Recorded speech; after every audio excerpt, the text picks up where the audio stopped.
আমি কোথাও বাধা টাধা মানি না, আমি কারো বাধা মানি না।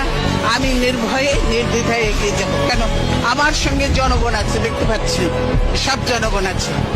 দেশের বাইরে আমার কোনো ঠিকানা নেই, এটাই হলো আমার ঠিকানা। এই দেশ, এই দেশের মাটি মানুষই আমার সবকিছু, কাজে আমি দেশের বাইরে যাব না।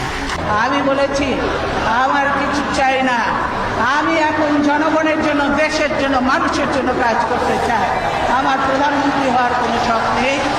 আমি যে কোনো পরিস্থিতির জন্য প্রস্তুত আছি। আমাকে জেল বা সাজার ভয় দেখিয়ে কোনো লাভ হবে না। আমি মাথা নত করব না। জনগণের অধিকার ও গণতন্ত্র প্রতিষ্ঠার দাবি থেকে পিছু উঠব না।